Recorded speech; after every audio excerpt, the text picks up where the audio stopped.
हम लोगों ने जो इलेक्ट्रिकल प्रॉपर्टीज़ वाला टॉपिक था कोलाइड्स के केस में वो कंप्लीट कर लिया था। तो अभी बस उसी सीरीज़ को आगे थोड़ा सा और कंटिन्यू करना है और उसके बाद हमारा जो कोलॉइड्स का सेक्शन है वो ख़त्म हो जाता है। हाँ, एप्लीकेशन वाला पार्ट देखना है तो खैर वो काम मैं तुम्हारे ऊपर छोड़ रही हूँ, ठीक है। उसको एनसीईआरटी वाला पार्ट उठाना है, एनसीईआरटी को खोलना है और उससे अपने नोट्स एप्लीकेशन वाले बनाने हैं, ठीक है। फिर कल हम एक आखिरी टॉपिक पढ़ेंगे कोलॉइड्स का, दैट इज इमल्शन, और उसके बाद ये चैप्टर तुम लोगों का ओवर, ठीक है। तो चलो फिर शुरू करते हैं। हमारा बेसिकली आज का जो टॉपिक है that is Helmholtz electric double layer and zeta potential.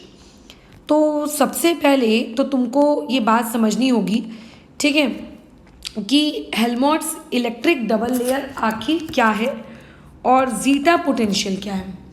तो तुम्हें शायद याद होगा कि हमने कुछ गुजरे ज़माने पहले जब पेप्टाइजेशन वाला टॉपिक पढ़ रहे थे तो उस पर्टिकुलर टॉपिक के दौरान मैंने तुमको क्या बताया था कि हमेशा क्या होता है, आप लोगों का जो कोलाइडल पार्टिकल्स होते हैं, डीपी होते हैं, ये किसी ना किसी आयंस को एब्जॉर्ब करते हैं।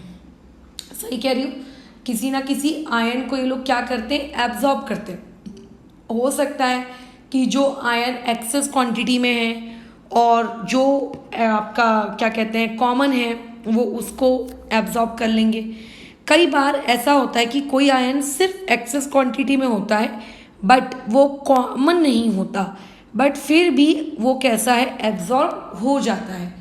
तो there are various reasons, but उनमें से हम ज़्यादातर आप लोगों का प्रिफरेंशियल एब्जॉर्प्शन थ्योरी को इज्जत देते हैं। अब आयंस कोई डिब्बी में थोड़ी ना बिकते हैं कि फॉर एग्जांपल मैं Na पॉजिटिव आयंस मार्केट से खरीद कर ले आई और मार्केट से खरीद कर लाने के बाद मैंने वो पर्टिकुलर Na पॉजिटिव आयन डाल दिया और मेरे कोलाइडल सोल्यूशन ने उस Na पॉजिटिव आयन को अपने ऊपर पार्टिकल से एब्जॉर्ब करवा लिया।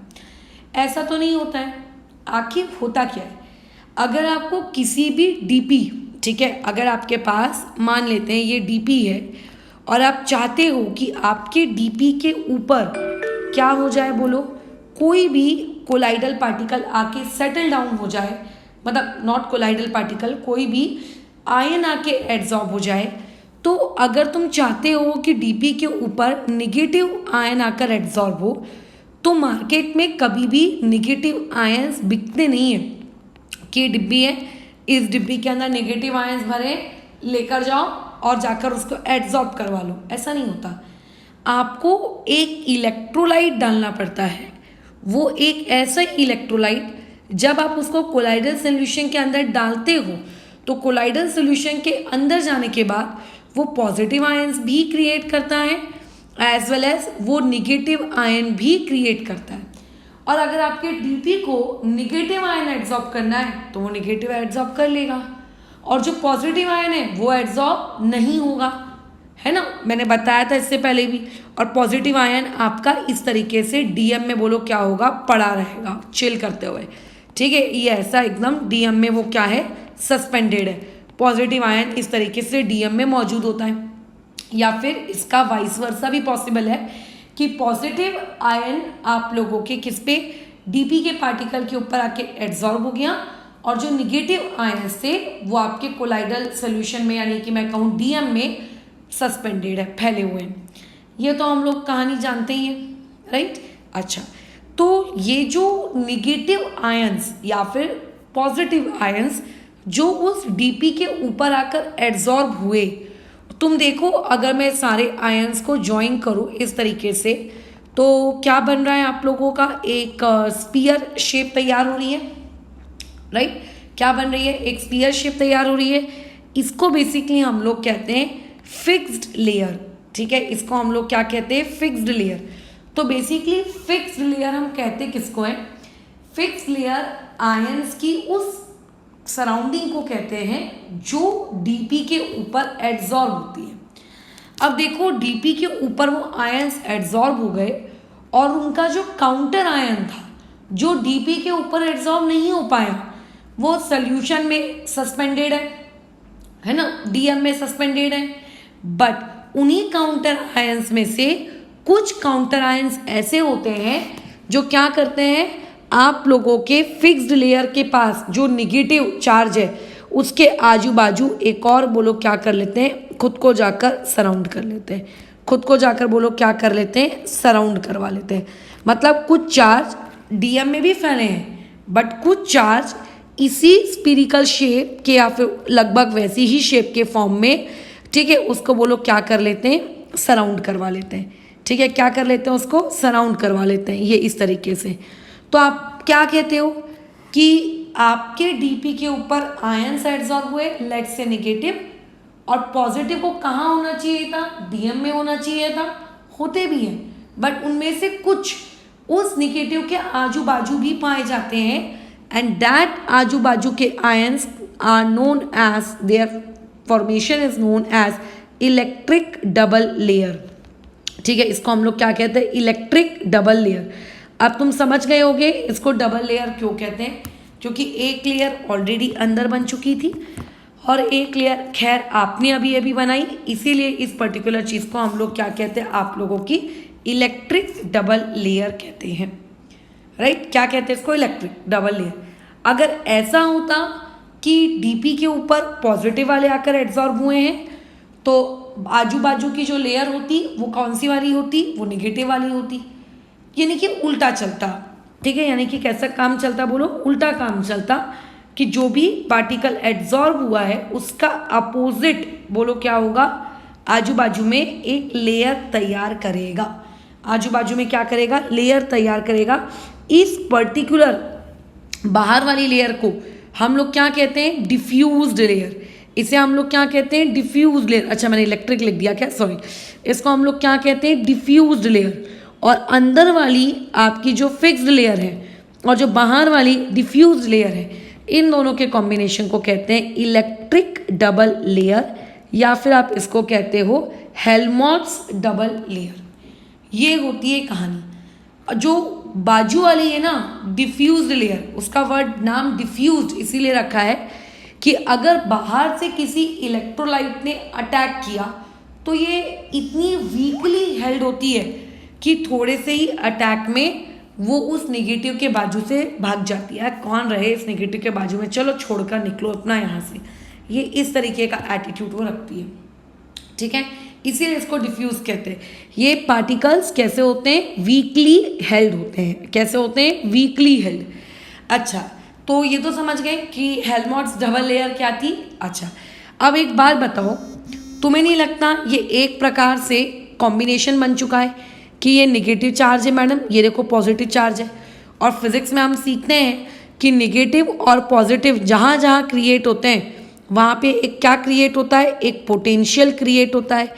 तो एक्चुअली अंदर वाली फिक्स्ड लेयर और जो आप लोगों की बाहर वाली लेयर है, इन दोनों के बीच में क्या है, आपको एक डिफरेंस दिख रहा है ना, एक पॉजिटिव चार्ज की है, एक आप लोगों की नेगेटिव चार्ज वाली है। तो ऐसे में क्या हो जाएगा, ऐसे में क्या हो जाएगा, वहाँ एक पोटेंशियल क्रिएट होगा। और जो पोटेंशियल वहाँ क्रिएट होता है ना, इसको बेसिकली हम लोग कौन सा पोटेंशियल कहते हैं, इसको हम लोग जीटा पोटेंशियल कहते हैं। बराबर, इसको कौन सा पोटेंशियल कहते हैं, इसको कहते हैं हम लोग जीटा पोटेंशियल। देखो जीटा पोटेंशियल का फॉर्मूला भी होता है, उसकी कैलकुलेशंस भी होती हैं। और दूसरी बात, अगर मैं तुम्हें बता रही हूँ कि इसको डिफ्यूज लेयर कहते हैं, इसको इलेक्ट्रिक डबल लेयर कहते हैं, तो ऐसी और भी लेयर्स फॉर्म होती हैं एक पर्टिकुलर कोलाइडल सोल्यूशन में, बट हमारे सिलेबस में उतना नहीं है, तो आपको सिर्फ इतना ही याद रखना है। एंड जनरली जो सिंबल हम इसके लिए यूज़ करते हैं वो ऐसा रहता है जाए, ये ऐसा। ठीक है, अब अलग अलग बुक्स में अलग अलग सिंबल्स होते हैं, तो बेसिकली आपको सिर्फ और सिर्फ क्या याद रखना है, मीनिंग याद रखना है कि मीनिंग आखिर क्या है, और बाकी तो आप खुद समझ जाओगे। जीटा पोटेंशियल भी लिखा रहता है या फिर इलेक्ट्रोकाइनेटिक पोटेंशियल, ये वर्ड भी आपको कई बार देखने को मिलता है। अब इस कंसेप्ट को हमने पढ़ा, क्या इससे कभी कोई क्वेश्चन आता है क्या? तो देखो डायरेक्टली थियोरेटिकल क्वेश्चन पूछा जा सकता है कि अगर ये है तो बताओ ये कौन है, या फिर कभी पूछ लेगा कि ये है तो बताओ कौन है। तो ऑप्शंस में होगा जीटा पोटेंशियल। अब जिसको पता है वो मार्क कर देगा कि जीटा पोटेंशियल। अब जिसने पहली बार सुना है वो मार्क नहीं कर पाएगा, राइट। अच्छा, अब ये जो टॉपिक तुमने पढ़ा जीटा पोटेंशियल का, देखो ये जीटा पोटेंशियल क्या कर रहा है बेसिकली, आपका जो कोलाइडल पार्टिकल है उस कोलाइडल पार्टिकल के पास जो निगेटिव चार्ज है उसको सराउंड करके रखा है। अब अगर इन दोनों के बीच में निगेटिव पॉजिटिव चार्जेस हैं तो एक तरीके से मैं कह सकती हूँ फोर्स ऑफ अट्रैक्शन रहेगा। तो ऐसा ऑब्जर्व किया जाता है कि अगर किसी भी कोलाइडल सॉल्यूशन के अंदर अगर जीटा पोटेंशियल की वैल्यू हाई होती है तो उस पर्टिकुलर कोलाइडल सॉल्यूशन की स्टेबिलिटी भी क्या होती है, हाई होती है। यानी कि जीटा पोटेंशियल अगर हाई है तो कोलाइडल सॉल्यूशंस आपके क्या होते हैं, हाईली स्टेबल होते हैं। बस खत्म, यही कहानी थी तुम लोगों के हेल्महोल्ट्ज डबल लेयर के बारे में और जीटा पोटेंशियल। इसके बारे में ना तो एक अच्छा खासा लेक्चर क्रिएट किया जा सकता है बराबर, बट हमारे सिलेबस का नहीं है, तो जितना है से उतना पढ़ो, ठीक है। तो यहाँ पर मैं अपना कोलाइडल सॉल्यूशन वाला पार्ट रोकती हूँ, ख़त्म होता है। इसके बाद एप्लीकेशन वाला पार्ट है, बट वो काम मैं तुम्हारे ऊपर छोड़ रही हूँ। एनसीईआरटी ओपन करो, एनसीईआरटी में सरफेस केमिस्ट्री वाला चैप्टर खोलो और उसमें नोट्स बनाओ शॉर्ट में। पूरी एनसीईआरटी का वो पन्ना फाड़ कर खुद की किताब में चिपका लेना, ठीक है। उसके नोट्स बनाओ शॉर्ट में कि अच्छा ये वाला पर्टिकुलर चीज़ यहाँ पे यूज़ हुई है, दिस में ऐसा ऐसा ऐसा। फिर तुम्हारा कोलाइडल वाला जो पार्ट है वो पूरी तरीके से क्या हो जाता है, ओवर, ठीक है, क्या हो जाता है, ख़त्म। अब जैसे कि हमने अभी पूरी बातचीत किसके अराउंड की, सॉल के अराउंड की। अब हम लोगों को एक टॉपिक और पढ़ना है इसमें, इमल्शन, कि आखिर इमल्शन नामक बला ये क्या है। तो खैर वो उतना तुम लोगों को डिटेल में नहीं है, ठीक है, वो शॉर्ट सा टॉपिक है। बेसिकली इमल्शंस क्या होते हैं, किस तरीके से पाए जाते हैं, कहाँ कहाँ इमल्शन के क्या वर्किंग प्रिंसिपल क्या है, बस छोटा सा, यानी कि मैं कह दूँ इमल्शन का एक इंट्रोडक्शन, और वहाँ इमल्शन ख़त्म। तो बस ये चैप्टर ख़त्म हो जाता है। इसको लेकिन हम लोग कल कंटिन्यू करेंगे, क्योंकि अभी तुम्हारा जो काम क्या है, इस टॉपिक को पढ़ने के बाद जितने भी कोलाइडल सॉल्यूशंस के एप्लीकेशंस हैं वो तुमको अपने नोट्स कॉपी में मेंटेन करना है पहले, और उसके बाद फिर मैं इमल्शन पढ़ाऊंगी। इसीलिए इस टॉपिक को मैंने शॉर्ट रखा है, ठीक है। ओके, तो फिर अभी ओवर करते हैं, कल एक आखिरी टॉपिक इमल्शन के साथ कंटिन्यू करेंगे फिर से।